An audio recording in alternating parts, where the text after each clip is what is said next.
Hey, welcome. Today, I want to talk about, are Tailwind Tribes effective? And if they are, how do you create one for your brand that is active and growing to be able to benefit you time and time again while still providing for your contributors and your audience? Because that's what it's about, collaboration.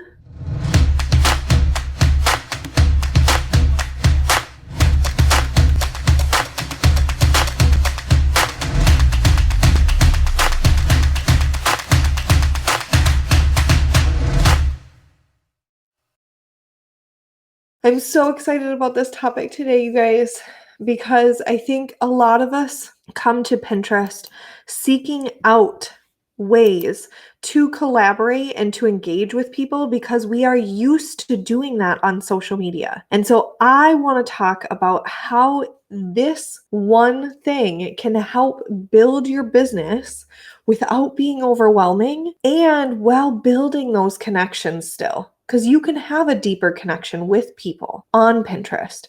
You don't have to think about it like social media, it's still SEO, but you can find ways to have those connections and engage like an actual human being. For those of you who don't know who I am Laura Reich of laurareich.com, and I am a Pinterest strategist.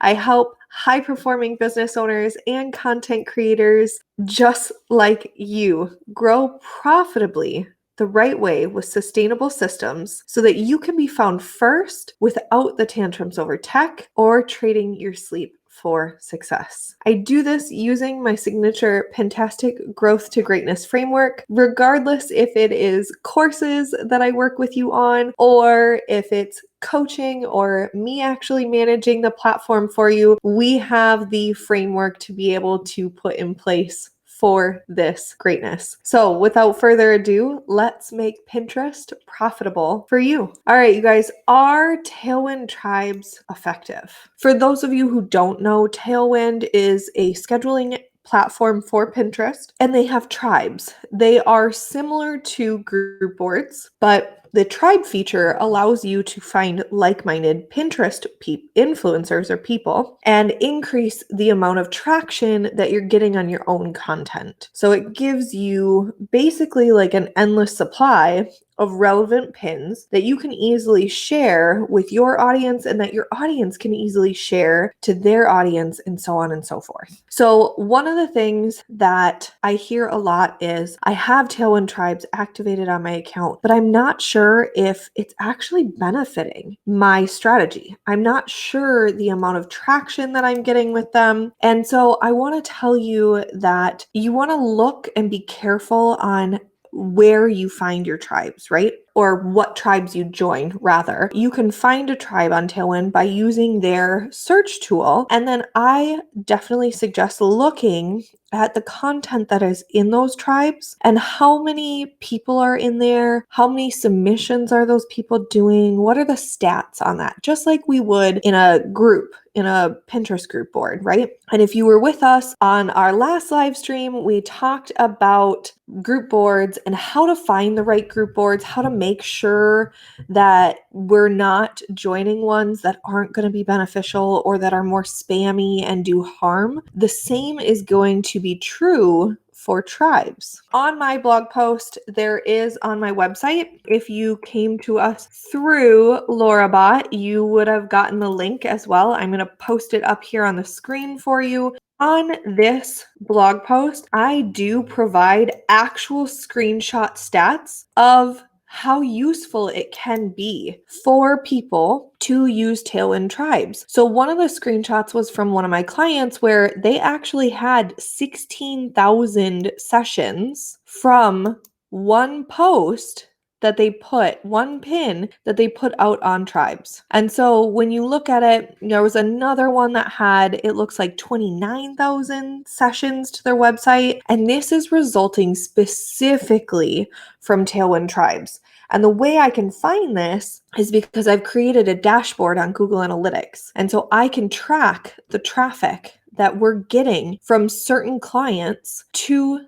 that blog post or that landing page or the content that we're sharing with that pin, right? Another one we just started recently with tribes, they're newer. They were still getting on average anywhere from 75 to 150 click-throughs or sessions for one individual article that they were sharing out into a tribe. I know if you're reading this, you're thinking, okay, or if you're listening to me, or if you're looking at the blog post, you're thinking, Laura, you're crazy. I don't have time to be able to add one more thing into my strategy, let alone create my own tribe to be able to build that community. I want to tell you, you can. I want to talk to you more about how you can set up community rules. You can set up things to be able to help with creating your own tribe on Tailwind and making sure that you are getting the most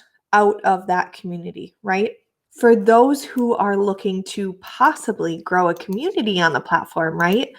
It's really simple to get started. And then there's a couple of things that you can do to be able to set that community up for success so that you can make those connections and you can make it so that it's actually working for you. The first thing that you want to do is you want to choose the right name and the right topic for your tribe. Are you going to be a broad topic so that you can get a wide range of members, or are you going to do a narrow topic that's specific to something that you want to talk about and you want a community to grow about, right? So you can do, like, I have a blogging Tailwind tribe, and that is blogging to business. So it's business owners that are blogging and put that on their website, whether it's service-based or product-based or whatever, but you are a business and you are providing articles and help and how-tos and strategies and things like that on your blog. I have a tribe for that, right? So that could be a wide range of niches. But then there's also ones that are for Pinterest managers only. So those who do what I do and what my agency does so that we can collaborate and communicate in there as well. And that is very niche because not everybody is a Pinterest manager like myself. So you have to be very clear about what you want that to be. And once you've determined that vision and that focus for your tribe, make sure that your name and the about section will absolutely, without a shadow of a doubt, reflect that. This is where you get to set the expectations and the collaboration that you want within this tribe. If you're open to new members joining your tribe automatically or by request, you'll also want to make sure that you use relevant keywords in your name so that, again, we're going back to this keyword stuff, so that you could be found, right? So that they can discover your tribe within a relevant category and tag. And that's just visibility. That's everything we do on Pinterest and on the platform. I want to quick touch on the community rules because I did mention that, right? And so rules can cover anything from the type of subject you want people to be able to share their pins about, whether you're allowing certain photos to be used, product photos, text-based only photos, the size of images, because some people still use the square or 2:3 size Pinterest images, and then the amount. Like, do you care if they do 5 in a day? Or do you want them to do one of their submissions and then they have to share someone else's submission out of the community to keep it respectful? So you have to be clear if you want to be strict on these or not, right? And I think my personal preference, I can't tell you what to do, but my personal preference are to make them a bit tougher to follow. Because if you make stricter rules in the beginning, the tribe and the community that you bring into yourself, into this tribe to build this collaboration, are going to be more appreciative that they can find that high quality throughout there because you are being more strict in the beginning. If you don't have that level or that surface of what are the rules and what should I be doing, then it might just be the people who don't care about the community and they're just there for their own personal gain. So you have to be very clear if that's something you want to focus on. Do you care about who's in there, or are you just trying to build this big, wide audience, right? Let's talk about going into great content and filling up your community with amazing members. The first 20 pins when you start out a brand new board or a brand new tribe don't count towards your limit for that month. So fill it up. If you have people that you want in there, send them the link. You can click on that board or that tribe that you just created and it'll give you a special link. So when they click on it, they can see it. And then they're going to see that it's really awesome. It's already filled. It's got great rules. It makes sense for their niche. But then maybe if you already know specific people you want in there, maybe you turn around and you put some of their content in there too, like prospecting and power partner type stuff. You go out there and you say, look, I have this great new community that I'm going to start and I already featured you in it. I'd love for you to come over here and hang out with us. And so that would be super helpful for them as well. So just figure out what you want that to be done, how many submissions you're going to have in there, who you want to bring in. And then these are going to be the foundations of what sets this tribe up to be active and a community type area. Speaking of active, how do you keep it active?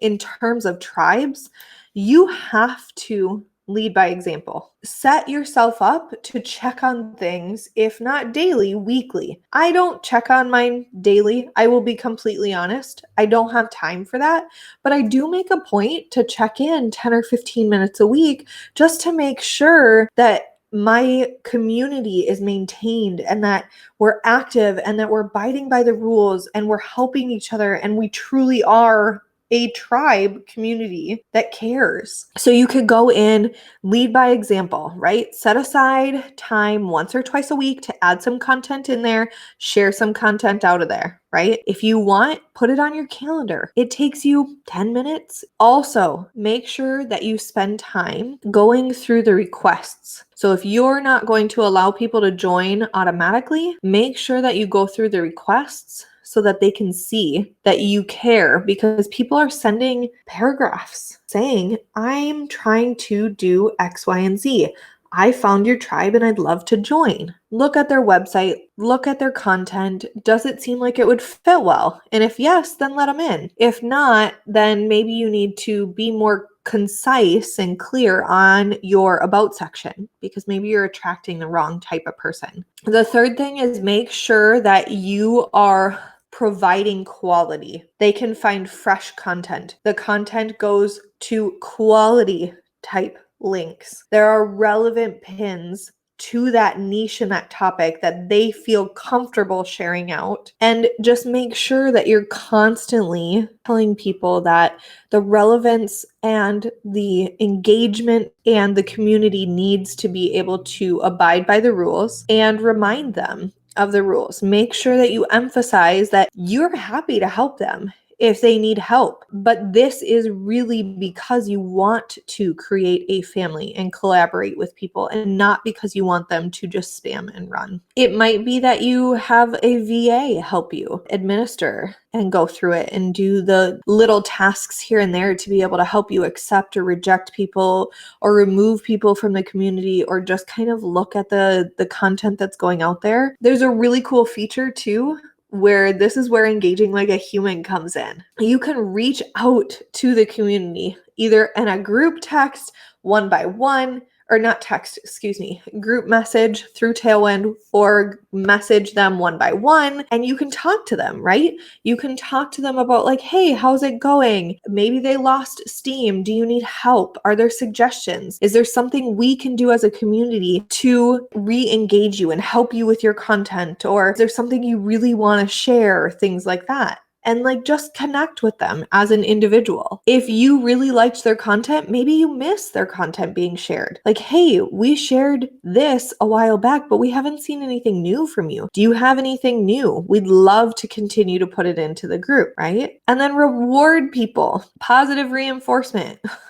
This is something that is huge in our house right now, not only for my kids, but for our puppy, for my dog who is 11. Like positive reinforcement, treats. Give them things that tell them this made you happy. You appreciated this. Same thing for people, you guys. Same thing for this community. If someone's content is doing really well, send them a chat and let them know how much you appreciate that they put their amazing content in your group. If someone is sharing out and super stellar at collaborating with people, let them know. Send them a thank you note. You can do this right in Tailwind. And this creates that conversation because we know that Pinterest isn't there for you to go and like start conversations on a post like you would on Facebook. But this is what helps. And this is how you're going to be able to grow that community. Have that active area where you can collaborate with people. You can find powered partners. You can just find like-minded people and